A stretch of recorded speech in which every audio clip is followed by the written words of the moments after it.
It started on an ordinary sidewalk, but what happened next was anything but ordinary. When a pregnant black woman is violently attacked by a cop in broad daylight, the city turns its head until her husband steps in. What no one expected was that he's not just any man, he's the kind of man who doesn't back down, who doesn't wait for justice, he makes it happen. What follows is a fight that rattles the system, exposes deep corruption, and forces a city to reckon with the truth. It tried to bury, and trust me, you'll want to stay until the end because this story doesn't unfold the way you think it will now. Before we begin, let us know what time you're listening and where you're tuning in from. Drop a comment below, we'd love to hear from you, and don't forget to like, share, and subscribe so you never miss a story that matters.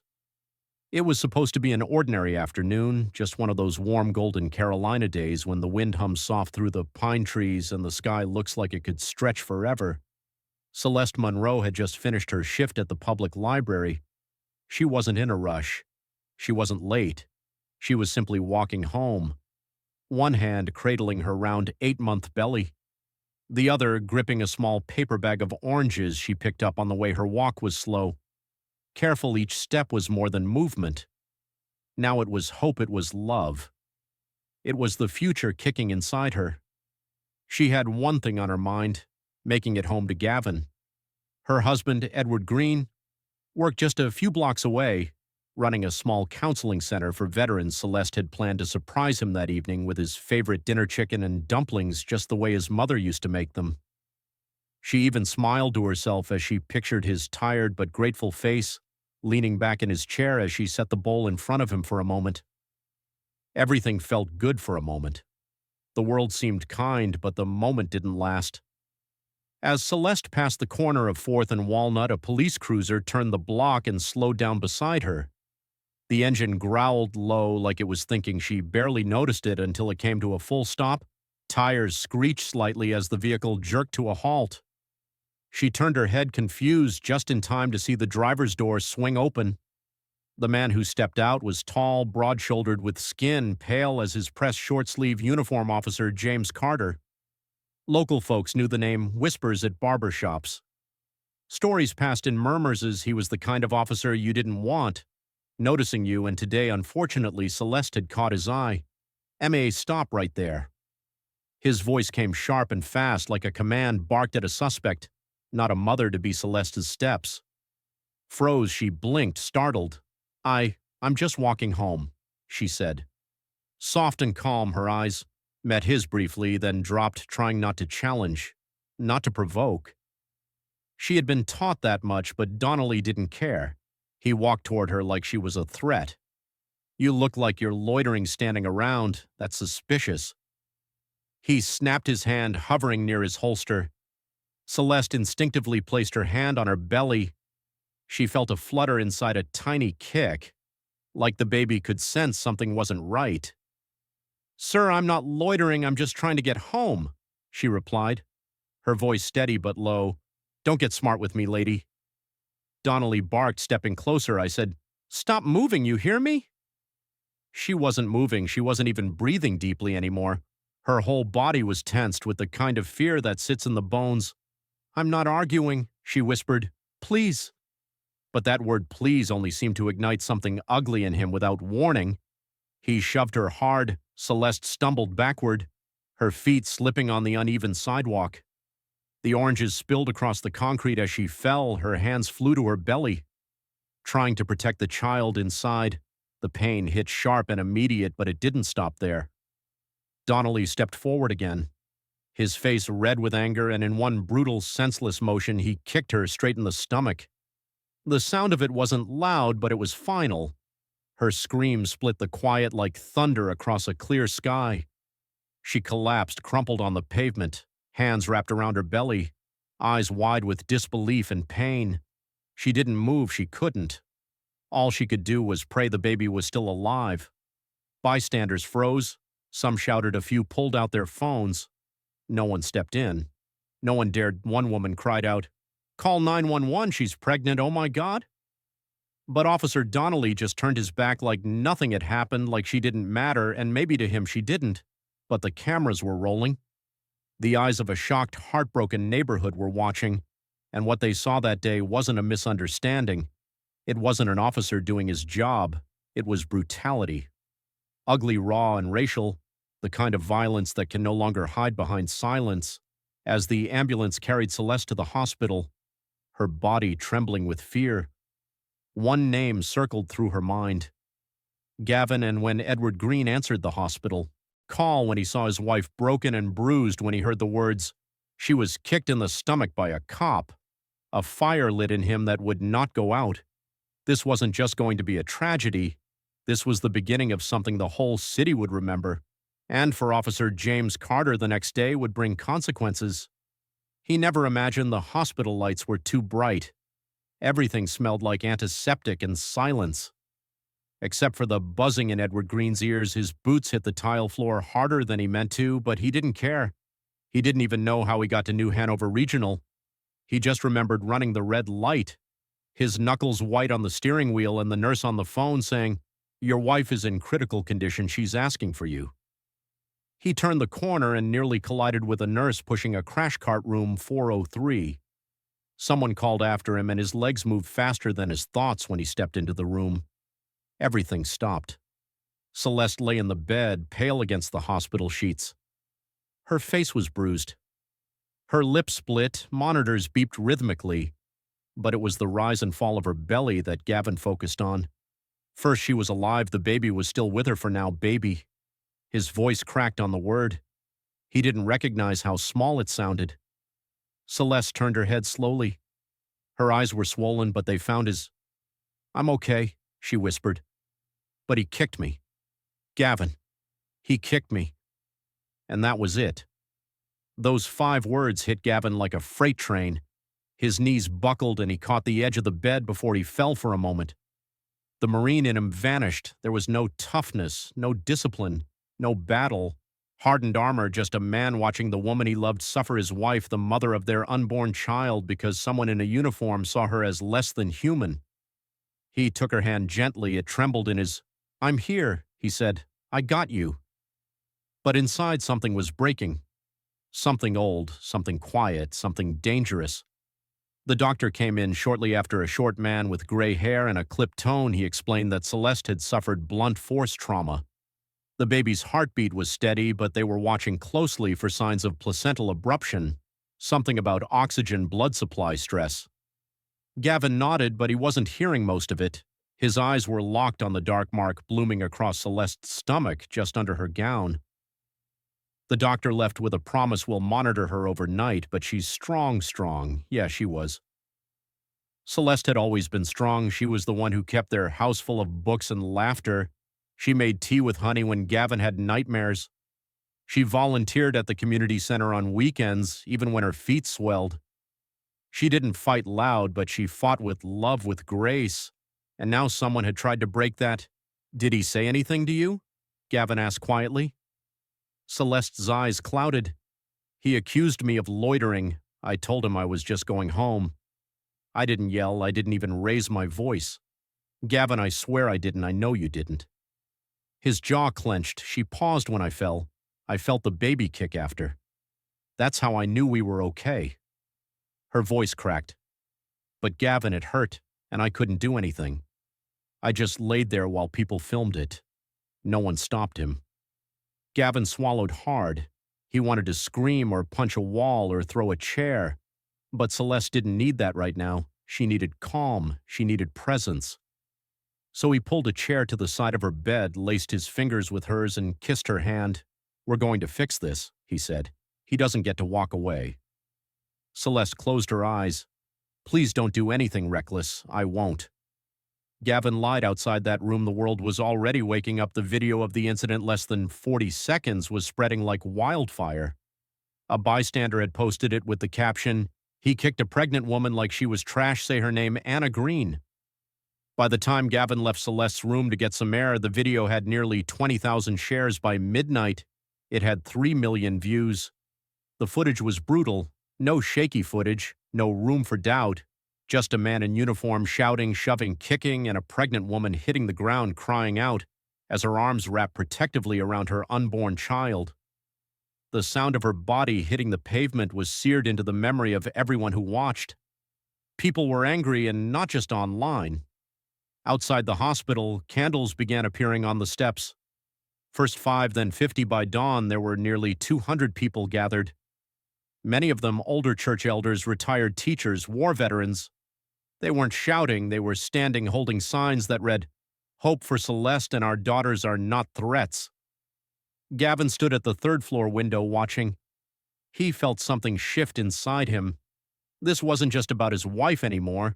It was about every woman like her. Every mother, every black family that had ever felt helpless under the weight of a system that refused to see their humanity. A nurse walked up beside him. "That your wife?" she asked, nodding at the vigil below. "Yes, ma'am." The nurse nodded again, her face soft. "She's brave, you both are." Gavin gave a tight smile. "We don't want to be brave, we just want to be safe." She didn't say anything else. She didn't need to that night. Gavin didn't sleep. He sat in a stiff chair next to Celeste, watching the steady rise and fall of her chest. Her hand never left her belly. She kept whispering to it like she was making promises. He opened his phone and watched the video not once, not twice, but over and over again, each time, noticing something new. The twitch in Donnie's jaw, the way Celeste instinctively protected the baby, the look on the faces of the people filming. Not fear, not outrage, resignation. Like they'd seen this before. He sent a text to a friend, Robert Collins, an attorney he served with overseas.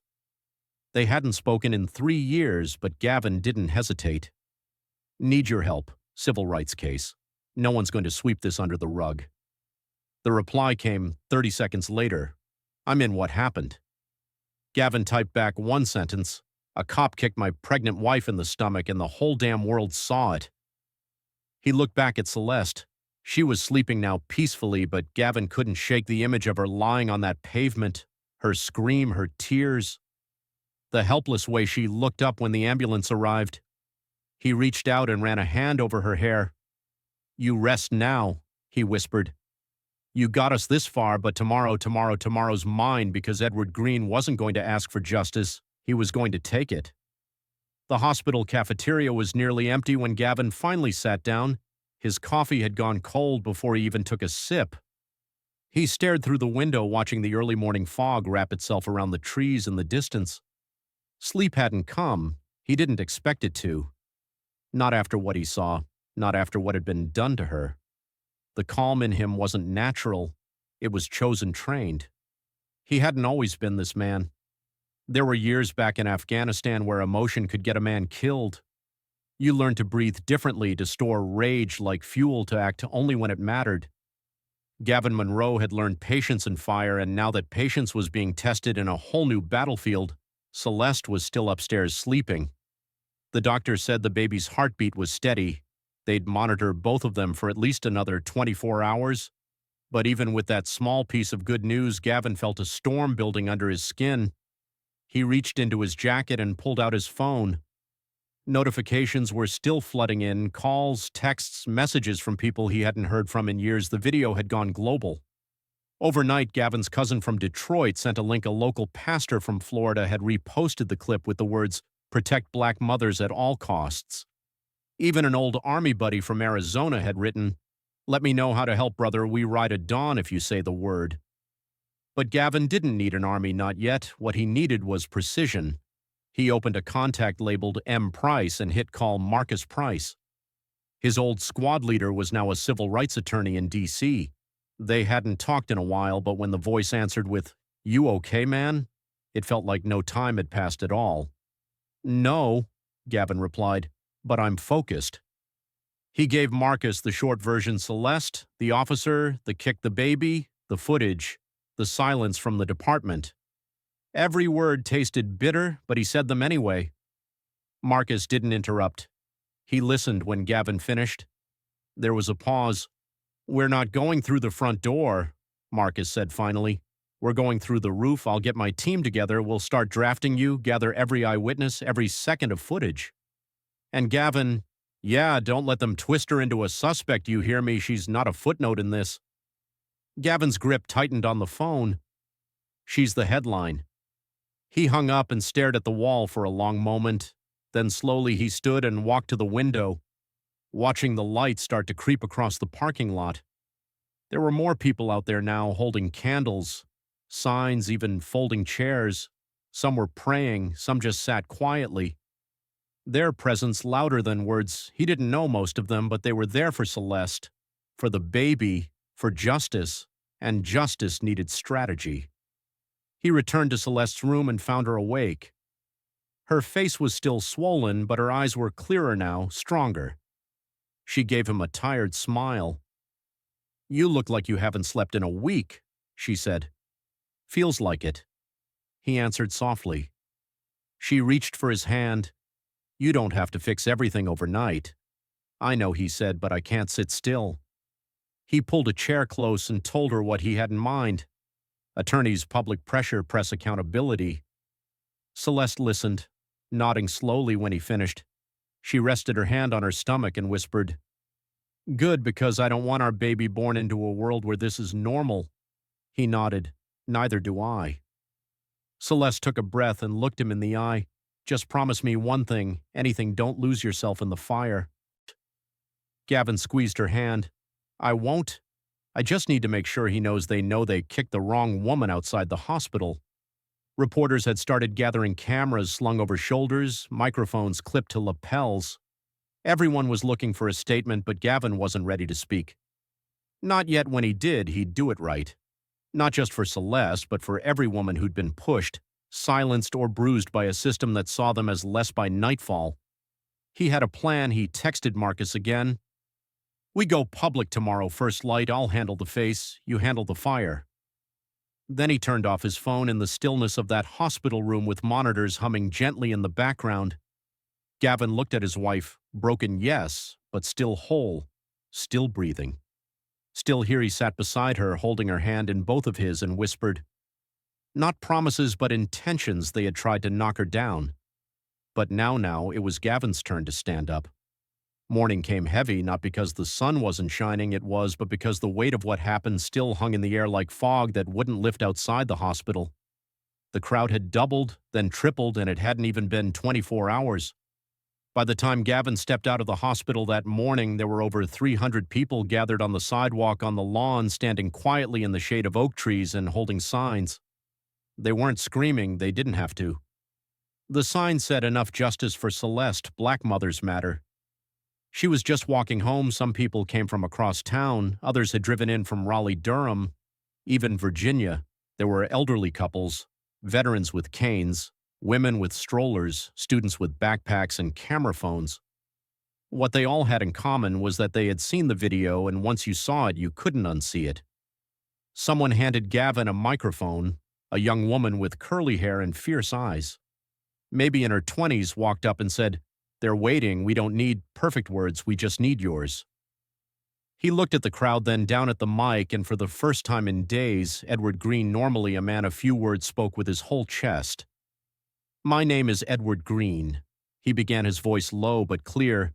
"And the woman you saw on the pavement, the one who got kicked in the stomach for walking while pregnant, that's my wife." A hush swept through the crowd. Even the cars passing slowed to a crawl. "Her name is Celeste, and that baby you saw her protect with her own body, that's our child. We've been planning for that, life reading baby books, arguing over names. I watched her decorate a nursery with her bare hands and a swollen belly, and yesterday a man with a badge tried to take all that away." He paused, and his voice tightened because she didn't look like someone who belonged, because she was there. He looked out at them, at the elderly black woman wiping her tears, at the young white couple holding a sign that read, "Protect, don't punish." And he continued, "We're not asking for special treatment. We're not asking for revenge. We're asking for what anyone would want, what's right, what's decent, what's just." The crowd began to clap, slow at first, then rising like a heartbeat. He held up a hand to quiet them. "I served this country." He said, "I bled for it overseas, and now I'm watching the woman I love bleed here in my own backyard, and I'm telling you.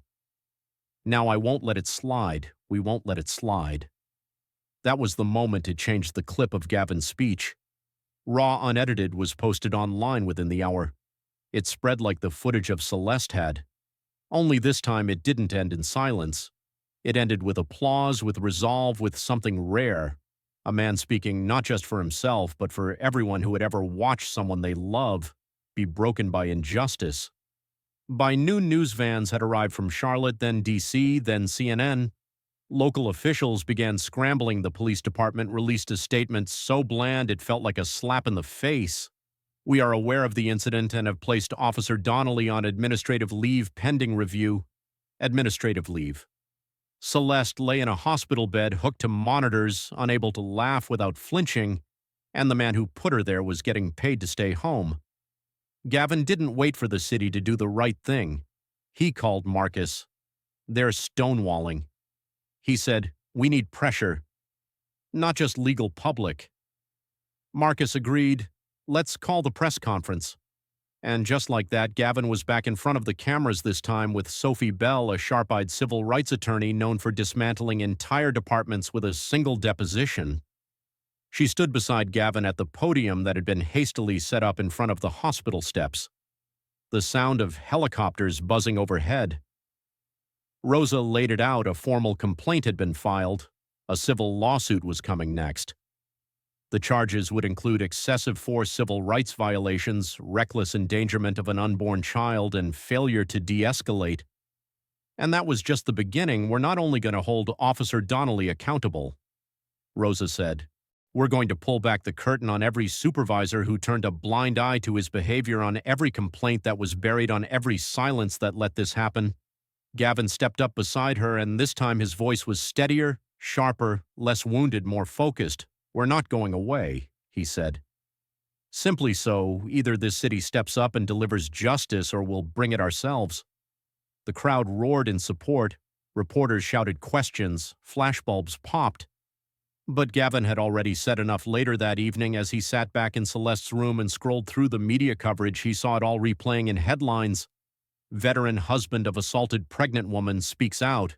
Calls for accountability shake. Wilmington Police Department justice for Celeste. The movement grows. He looked up and met Celeste's gaze. She was smiling faintly. You always hated the spotlight. She said, I still do. Gavin replied, but I hate what they did to you even more. She reached out, touched his hand. Thank you, she whispered, for fighting. I'm just getting started. And he meant it, because what started on a sidewalk in Wilmington was no longer just about one cop or one family. It was about the kind of country their child would grow up in. About the people still too afraid to speak, about the silence that had stretched for too long. Gavin wasn't just speaking anymore. He was leading, and this time the world was listening.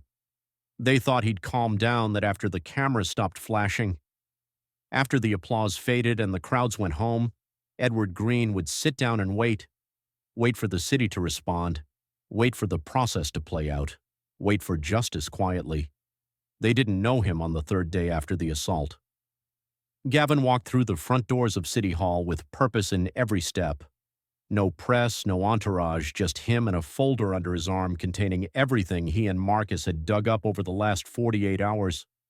Every complaint ever filed against Officer James Carter, every internal memo that was conveniently misplaced, and most importantly, the names of the people who'd signed off on them. He was escorted to the mayor's office, a sterile glass-walled conference room that smelled faintly of coffee and caution. Mayor Eileen Harper sat at the head of the table, flanked by the police chief Alan Moreland and two city attorneys with notepads and tight jaws. They were expecting someone angry, someone loud, someone easy to dismiss what they got. Was a man who came prepared. Mr. Monroe, the mayor greeted with a nod. We want to express our deepest sympathy for your wife and your unborn child. What happened to Celeste is deeply troubling. Gavin didn't sit. He placed the folder on the table and looked Harper square in the eye. Troubling is when the internet's down. What happened to my wife was a felony. The mayor blinked. Chief Moreland shifted uncomfortably in his seat. I understand emotions are running high, Moreland said, trying to take back control of the room. But we are conducting an internal review. Officer Donnelly has been placed on administrative leave, paid administrative leave. Gavin interrupted, voice flat. He's sitting at home on my tax dollars while my wife can't roll over in bed without crying out. Moreland opened his mouth to respond, but Gavin raised a hand. I didn't come here for apologies. I came here with receipts. He opened the folder and slid a copy of the officer's disciplinary history across the table. 3 prior excessive force complaints, 2 of them involving black women, all dismissed without follow-up. Harper's eyes dropped to the paper. Some of these incidents predate my administration, but not his badge. Gavin replied. One of the city attorneys leaned forward. Mr. Monroe, we're not disputing that. The situation is serious, but you have to understand cases like these take time. There's a process. There's always a process. Gavin said coldly, and it always moves slower for people who look like me. Meanwhile, my wife got kicked in the stomach while trying to carry our child, and the man who did it is protected by your process. So I'm here to tell you something plain and simple. We're done waiting. The silence that followed was deafening. Then the mayor leaned back in her chair, her fingers steepled beneath her chin. What exactly are you asking for? Spusion without pay, Gavin said. Immediate, followed by criminal charges, and I want every officer who signed off on burying those past complaints investigated for negligence. Moreland scoffed lightly, then tried to mask it with a cough. Gavin turned toward him. Something funny, Chief? Moreland adjusted his tie. You make it sound so simple. It is simple, Gavin replied. Do your damn job. Another long pause. Gavin could see the internal calculus happening behind each pair of eyes. In the room, the political risk, the media fallout, the precedent. Mayor Harper finally spoke. Give us until tomorrow. We'll need to review these documents in full. Gavin nodded. You have 24 hours after that. I go public with everything. Full transparency, names included. He didn't slam the door on his way out. He didn't need to. He'd already made his impact. Outside, the late afternoon sun cast long shadows over the pavement. Gavin stood on the sidewalk, breathing in. Deep, his hands were steady. His mind was clearer than it had been in days. It wasn't enough to yell. It wasn't enough to march. You had to go into their buildings, sit at their tables, and show them you weren't afraid to speak their language, and then burn the dictionary back at the hospital. Celeste was resting. A nurse had braided her hair for her, and someone had dropped off fresh flowers. Gavin kissed her forehead gently as he sat beside her again. How'd it go? She asked. Eyes half open, Gavin exhaled slowly. They weren't ready, but they heard me. She nodded once, then closed her eyes again. Gavin took her hand in his and stayed there silently. Later that night, he updated Marcus and Rosa on everything. The plan was coming together. They would hit them from every angle, legal, political, public.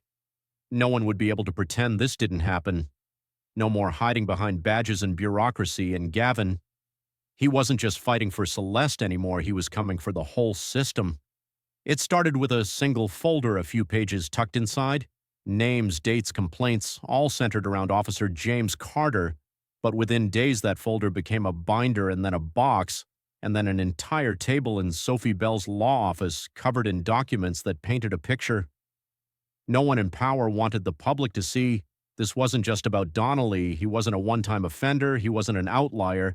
He was part of something bigger, something deeper, an entire culture that had been silently protecting men like him for years. And Edward Green, alongside Rosa Marcus and a growing team of advocates, was peeling back the layers. They started with the public complaints, 3 filed against Donnelly in the past 5 years. 2 involved excessive force against black residents. 1 was quietly dismissed before it ever made it to a formal review.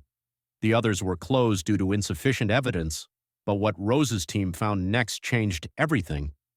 There were internal memos, handwritten notes from supervisors who raised red flags, emails from junior officers who had reported Donnie's behavior training evaluations marked aggressive, disrespectful, and one that read simply, not suited for field work. Every one of them was ignored, and those were just the documents the department didn't bother to hide. Late one evening, Rosa pulled Gavin aside in her office. She slid a manila envelope across the desk. "You need to see this," she said. Inside were copies of anonymous statements from officers still serving in the Wilmington Police Department, statements from men and women who had witnessed Donnelly harass, threaten, and intimidate residents. especially in predominantly black neighborhoods. They spoke of a wall of silence, of complaints being rewritten or buried. One officer wrote, "I've watched Donnelly throw people to the ground for backawking. I filed a report once it disappeared." Gavin sat back, the papers shaking in his hand. "They knew," he said, "they all knew, and they protected him." Rosa added, "Which means they're just as guilty the next day." Marcus called with an update from their outside research team. They'd begun digging into similar cases across the state, officers with repeated misconduct complaints who were quietly shuffled to new assignments or sent to training until the dust settled. "It's a pattern," Marcus said over the phone. "And it's not just Wilmington. This is a statewide infection, and the cover-up's bigger than we thought." Gavin stood in the hospital hallway looking out the window as rain rolled down the glass. "How far does it go?" Marcus didn't answer right away. Then came his reply, "Far enough that if we go after this, really go after it, we won't just be taking down Donnelly, we'll be exposing the entire command chain." Gavin didn't hesitate. "Then we go after it." Back at the hospital, Celeste had grown stronger, the bruises were fading. The baby's heartbeat was holding steady. Nurses were cautiously optimistic, but she still flinched whenever someone knocked too loudly, still froze when a uniform passed the doorway. She sat with Gavin that evening, her hand resting on his. He told her everything about the other victims, the missing reports, the officers who spoke up and were silenced. Celeste didn't speak for a long time. Finally, she said, "So we weren't the first?" "No," Gavin replied, "but we're going to be the last." That weekend, Rosa organized a town hall at a local community center. What started as a few rows of chairs quickly became a standing room. On the event, people came forward one by one with their own stories. Some recent, some decades old. An elderly man named Mr. Whitaker recalled being stopped at gunpoint while walking home from church. A young mother shared how her teenage son was thrown against a police car for having his hoodie up in the rain. A retired school teacher quietly said, "We stopped reporting. What was the point? The stories poured out like water from a broken dam." And Gavin listened to everyone. This was bigger than Celeste, bigger than him. It always had been. By Monday morning, the city's leadership couldn't ignore the storm any longer. Protesters marched outside City Hall and the police precinct simultaneously. Faith leaders spoke out from their pulpits. A petition demanding the firing and prosecution of Donnelly had surpassed 100,000 signatures. The mayor's office released another statement. "We are taking these concerns seriously and have launched an independent review into Officer Donnie's history," but to Gavin and the community, that wasn't enough. So Rosa and Marcus held a press conference. That same afternoon, Rosa stepped up to the microphone holding a thick folder in one hand. "This isn't just a case of one bad officer," she said. "This is a network of negligence. This is a culture of protection for those who abuse power and a pattern of silence from those sworn to uphold justice." She dropped the folder onto the podium with a solid thud. "We have evidence, we have names, and if the city won't act, we will." The media ate it up. Headlines exploded. Local anchors couldn't say Wilmington without including corruption in the same breath. National outlets picked up the story again. Civil rights groups reached out to Rosa, offering support. Gavin's phone buzzed constantly, and through it all, he remained focused, not vengeful, not bitter, just steady. They were building something now, a movement, a reckoning. And Gavin wasn't just a victim's husband anymore, he was a threat to the system. He wasn't seeking revenge, he was demanding responsibility, and he wasn't stopping until he got it. They thought the worst was over, that with Officer Donnelly suspended with the city under pressure, the protests loud but still peaceful. The anger would eventually burn out, that people would move on like they always did. A new story would trend, another headline would rise, and this problem would fade, but it didn't, because Gavin wouldn't let it. Every step he took was louder than the one before. Every speech he gave reached further, the videos of him standing beside Rosa Fields at town halls and church basement, on courthouse steps. Each one brought in more voices, more support, but it also brought attention from the people who wanted him to stop it. Started with whispers, anonymous messages in his inbox calls. With no one on the other end, then came the online campaigns, fake profiles smearing his name, claims that he was exaggerating what happened to Celeste, that he was using her trauma for clout, that maybe she hadn't been kicked at all, even though the video was clear, even though the whole world had watched it. But that's how the system defends itself when it can't silence the truth. It tries to distort it, twist it, make the victim seem uncertain and the oppressor look misunderstood. Gavin saw it coming. He didn't flinch. Instead, he leaned in harder. He met with local Black-owned media outlets. He spoke directly to communities the mainstream press often ignored. He went on public radio and sat for interviews in barbershops and college classrooms. He wasn't just answering questions, he was shaping the narrative, and everywhere he went, he reminded them, this isn't just about Celeste, this is about you, about your kids, about your sisters, your mothers. This is about the system that's been allowed to run without breaks for too damn long. But the more Gavin pushed, the more the city pushed back. The police union released a statement. Defending Officer Donnie's record, they called the public reaction an overcorrection. They called Gavin's actions a distraction from due process, and they insisted that calls for reform were dangerous rhetoric that puts officers at risk. It was the kind of statement designed to muddy the water, to make accountability sound like hostility. And still Gavin refused to play defense. He stayed on offense. He met with state legislators. He joined virtual town halls with mayors from neighboring cities who were watching the case unfold.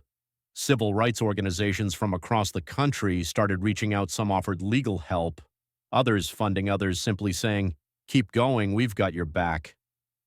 But not everyone was cheering one night as Gavin left a meeting with Rosa and Marcus.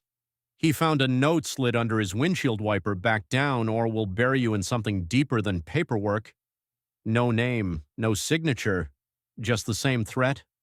Black men had been hearing for generations, but dressed in new words. He held the paper for a long moment, then folded it up and slipped it in his coat pocket. And the next day he stood in front of the precinct with Celeste beside him and spoke louder than ever. "I've gotten threats, I've seen the lies, I've read the comments. But here's the thing. They don't scare me, because what they're really afraid of is us, not me. Us people who aren't afraid to speak up anymore. People who know how to organize people. Who are tired of waiting for a justice that only shows up when it's convenient." His voice didn't shake, not even when the next day the power at his veteran center mysteriously went out, or when building inspectors suddenly showed up with code violations that had never been mentioned before. It was pressure, all of it applied by the hands of a machine desperate to protect itself. But Gavin had faced pressure before. He'd seen it in war zones, in boot camps, in hospital rooms. With Celeste, clinging to life pressure didn't break him. It clarified him while Rose's legal team finalized the suit. Gavin started working with community organizers to create something lasting, a policy proposal called the Celeste Act, designed to mandate independent oversight boards for police complaints, require body camera footage be released within 48 hours of use of force incidents, and strip immunity from repeat offenders. He wasn't just reacting anymore, he was building something that could outlast him. The public loved it, but City Hall not so much. The mayor requested another closed-door meeting. Gavin agreed, but this time he brought Marcus and a reporter from the Wilmington Times. Transparency wasn't optional anymore. Mayor Harper seemed tired when Gavin walked in. Not rude, just exhausted. The pressure was getting to her too, but for very different reasons. "Mr. Monroe," she began, "I want you to understand we are doing everything we can." "No," Gavin cut in, "you're doing everything that looks good on paper. There's a difference." She sighed. "You want reform. I understand that, but we have processes. Gavin, and the public is volatile right now. If we move too fast, we risk backlash." Gavin stared at her for a moment, then said calmly, "You're not afraid of backlash. You're afraid of accountability." The room went still. The reporter's pen scratched quietly on her notepad. Mayor Harper leaned forward, voice soft. "What do you want, Gavin?" "I want the truth." He said, "I want Donnelly fired and charged. I want your department cleaned out. And I want you to admit to the public that this system failed." Not just my wife, all of us. It was bold, maybe too bold for that room, but it wasn't too bold for that moment. Because Gavin wasn't just there to negotiate, he was there to make sure the weight of silence finally cracked. And whether they liked it or not, that crack had already begun. The courtroom was colder than expected. Not the temperature, the feeling, the stillness, the tension that sat in the air like smoke. You could taste it even if you couldn't name it. People whispered less in this room, they sat straighter, watched harder. Every seat in the gallery was filled. Community leaders, reporters, students, off-duty officers pretending not to stare. And in the front row, Gavin sat beside Celeste, her hand wrapped around his. Her fingers cold and clammy but steady. It had taken months to get here. Months of interviews, depositions, protests, press conferences, and silence. From the department, the city had tried to settle quietly more than once. They offered apologies, statements, even money. But Gavin and Celeste hadn't come for sympathy. They'd come for truth. And now the truth was on trial.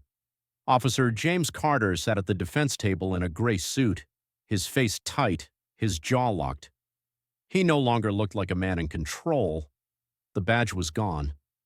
The smugness faded, but something else had taken its place, something sharper.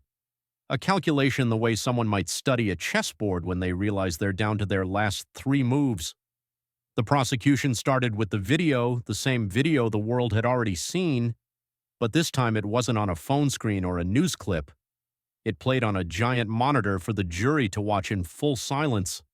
No music, no commentary, just the raw moment. Celeste walking along the sidewalk, Donnelly stopping her. The shove, the scream, the kick. Gasps filled the room, even though most had already seen it.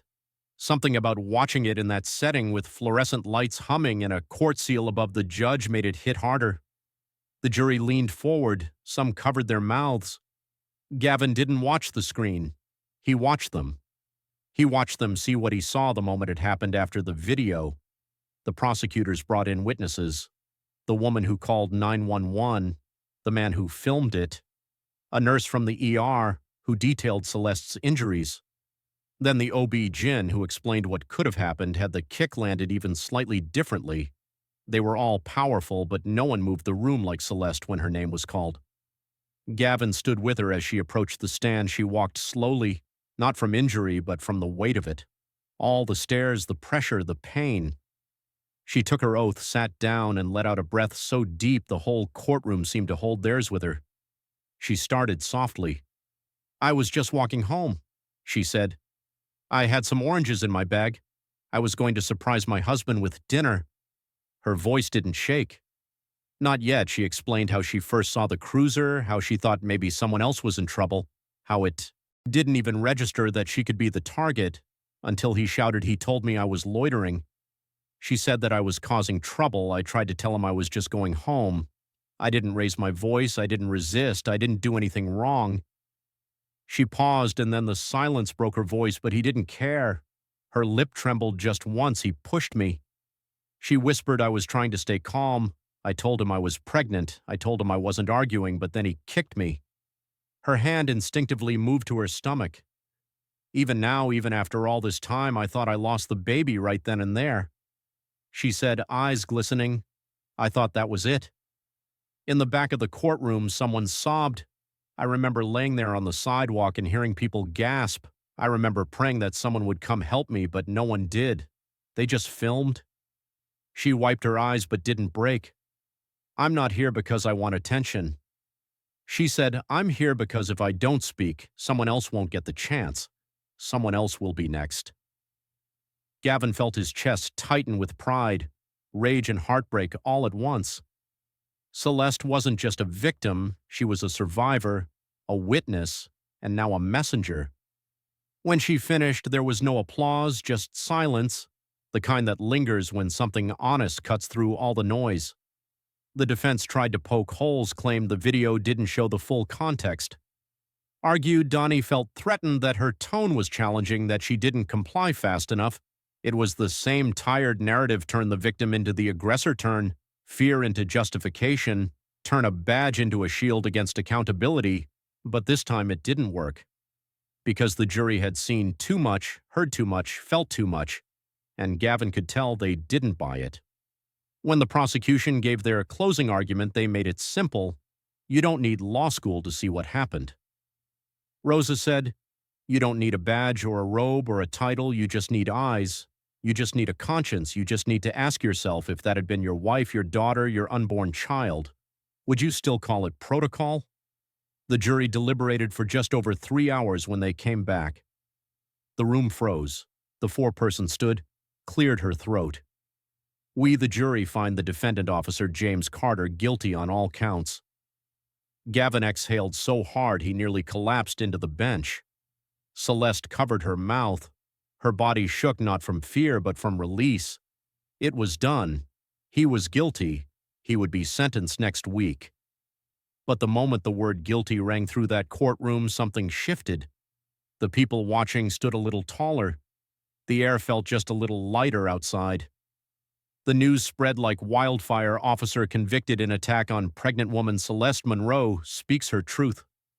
Justice finally in Wilmington. Gavin held Celeste's hand as they walked out of the courtroom into a sea of cameras. He didn't speak at first, just looked at her and she nodded. Then he stepped forward. This isn't the end, he said, it's just the beginning. Because what happened to Celeste happens to women across this country every day, and most of the time no one's there to film it. No one gets a jury, no one gets justice. He looked right into the camera, so we're going to change that. And that day the people believed him because he wasn't just talking about justice anymore, he was delivering it. The verdict shook the city, not just because it was rare, a police officer convicted, but because it felt personal. It wasn't about headlines anymore, it wasn't just a viral video. It was about Anna Green, about Gavin, about that unborn child who had survived something they should have never experienced in the first place. But as powerful as the word guilty was, the story wasn't over. The sentencing was still ahead, and with it came a storm of new questions. Would the judge go easy? Would Donnelly get the minimum? Would he appeal? Would the system try one last time to shield its own? The courtroom was packed again. The day Donnelly was brought in for sentencing, no uniform, no badge, just a gray suit and shackles at the ankles. Gavin didn't flinch when he saw him, neither did Celeste. She was stronger now, the bruises had faded, but the memory hadn't. That kick, that moment still lived behind her eyes, still made her tense up when tires squealed too close, or when someone in uniform raised their voice. But today she wasn't hiding from it. Today she was facing it. The judge entered. Everyone rose, then sat. Silence. A few victim impact statements were read, one from Celeste, another from her OB-GYN, and a third from a woman who had filed a complaint against Donnelly 2 years earlier. Hers was buried, ignored. Now she was heard. Then came the judge's turn. He looked at Donnelly for a long time before speaking. Officer Donnelly, he said, you violated the very oath meant to protect the people of this city. You did not make a split-second mistake. You made a series of choices. You chose aggression. You chose violence. You chose silence after the harm.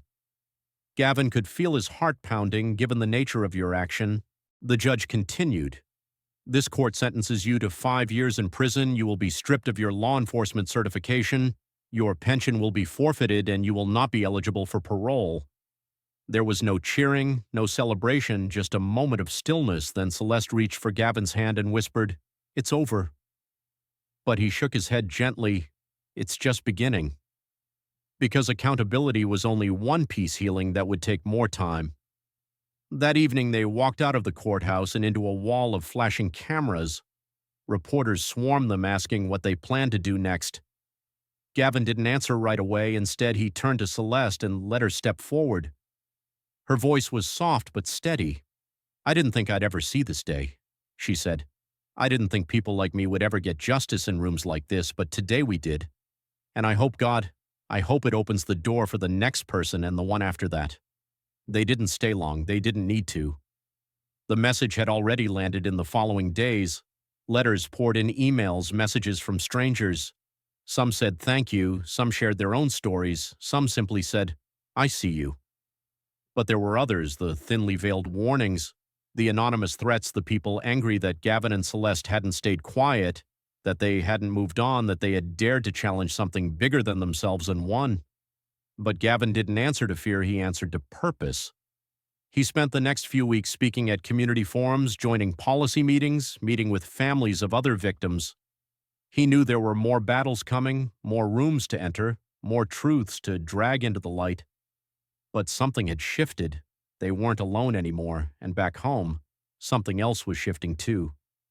Celeste had gone into labor. It was a quiet Sunday morning when Gavin helped her into the car. There were no protests outside the hospital this time.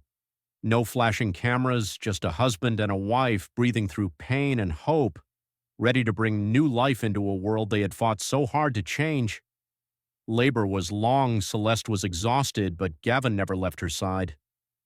He held her hand, whispered through every contraction, reminded her to breathe, reminded her of who she was, and when their son finally arrived.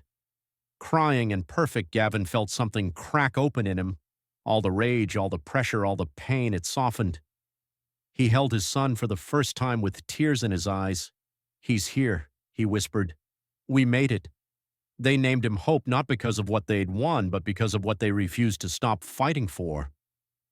In the weeks that followed, Gavin and Celeste stayed quiet, not because they were retreating, but because they were building together with Rosa and Marcus. They started forming a nonprofit, the Monroe Initiative for Police Accountability. It would provide legal assistance to families affected by police violence, create community-led policy proposals, and offer trauma counseling to survivors. Something Gavin knew too many were going without, and it wasn't just an office with a website. It was a promise that what happened to Celeste wouldn't just be remembered as a moment, it would be a movement. 1 month later, they held the first official community meeting. Over 400 people showed up. Some were local, some drove across state lines, most just came to listen. Gavin stood at the front of the room with a microphone in his hand and a sleeping baby strapped to his chest.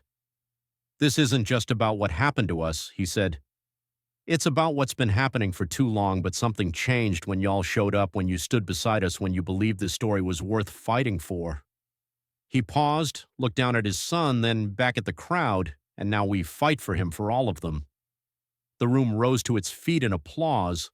Celeste stood just off to the side, smiling, watching Gavin not just as her husband, but as a man who had found his purpose not in rage, not in revenge, but in building something that could finally outlive the pain they had walked through the fire. But now they were lighting torches for others to follow. A year had passed, 12 months since that day on the sidewalk, since a police cruiser slammed to a stop, since words were twisted into threats, since a kick nearly ended everything before it began, and yet here they were, not broken, not bitter, changed.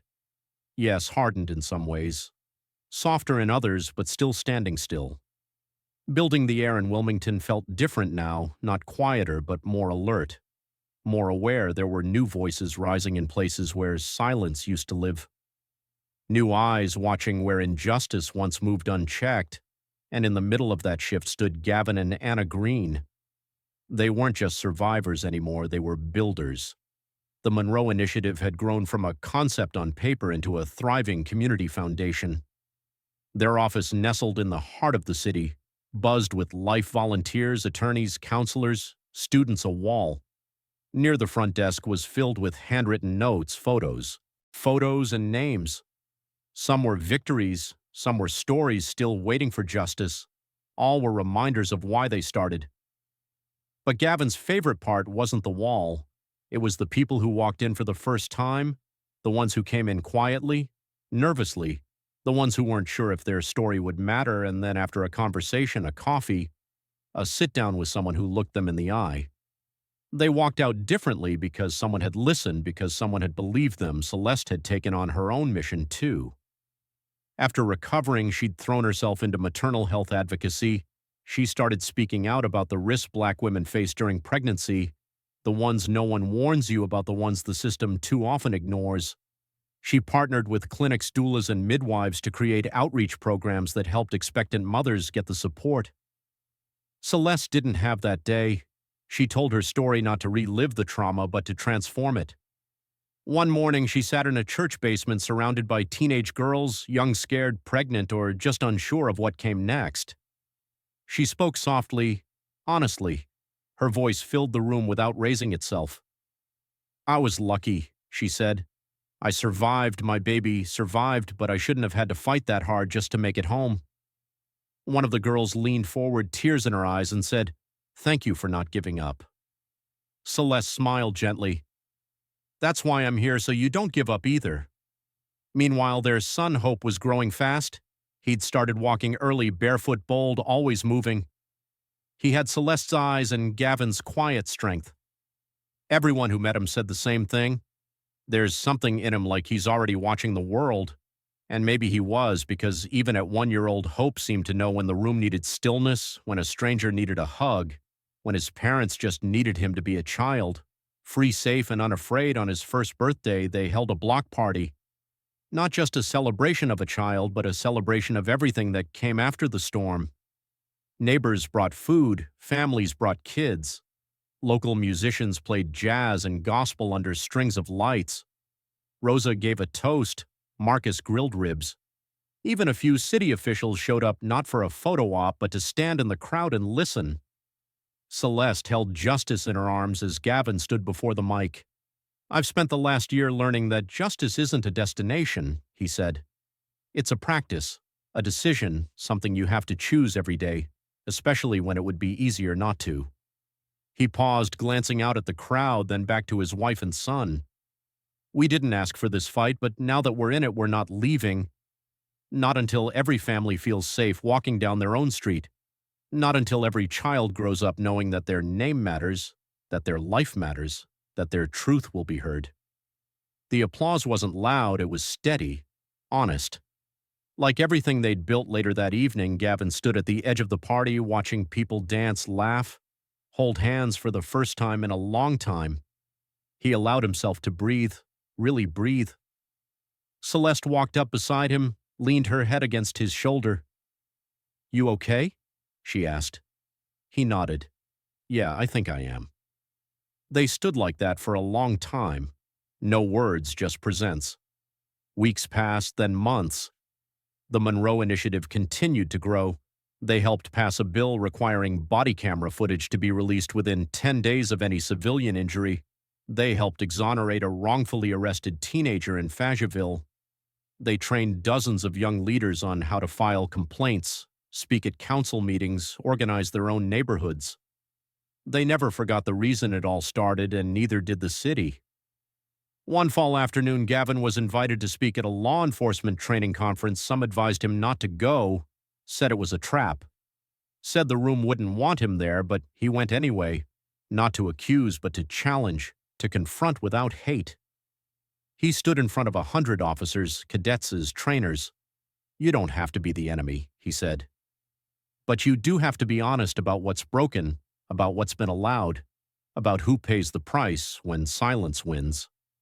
Some shifted uncomfortably, some nodded, some looked away. But one older officer raised his hand afterward. He stood up, cleared his throat, and said, "Mr. Monroe, I don't agree with everything, but I heard you." And I think that's where it starts. Gavin didn't expect that, but he accepted it. Because progress, real progress, wasn't about getting everything you want overnight. It was about momentum, about movement, about planting something that someone else might water later. And that's what Gavin and Celeste had done. They had planted through pain, through pressure, through fear and resistance and exhaustion. They had planted something rooted in truth. And as they stood hand in hand, watching their son take wobbly steps across the grass toward a group of kids laughing in the distance, they knew something deep in their bones. They hadn't just survived the system, they had reshaped it, and somewhere down the road, maybe years from now, when someone else stands up, demands change, refuses to be silent, they'll do it because someone before them made it possible. Someone kicked open the door. Someone named Celeste. Someone named Gavin. Someone named Hope.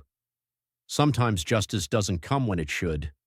Sometimes the people who suffer most are the ones who stay silent the longest because they were taught to endure, to not make waves, to just survive. But this story reminds us there comes a moment in life when silence becomes too heavy to carry. And in that moment, we have to choose between fear and legacy. What Gavin and Celeste showed us is that one voice, when spoken with love, with courage, and with conviction, can move mountains. They turned pain into purpose. They stood tall. Not because they wanted the spotlight, but because they wanted their child and every child after to live in a world that's fairer than the one they inherited. For those of us who've lived through decades of change, of struggle, of progress, and setbacks, it's a reminder that we're never too old to stand for what's right, and more importantly, we're never too old to lead the next generation by example. So if this story moved you, if you believe in the power of truth, of family, of justice, please take a moment to like this video, subscribe to our channel, and share it with someone who needs a little hope. Today, we're honored to have you here,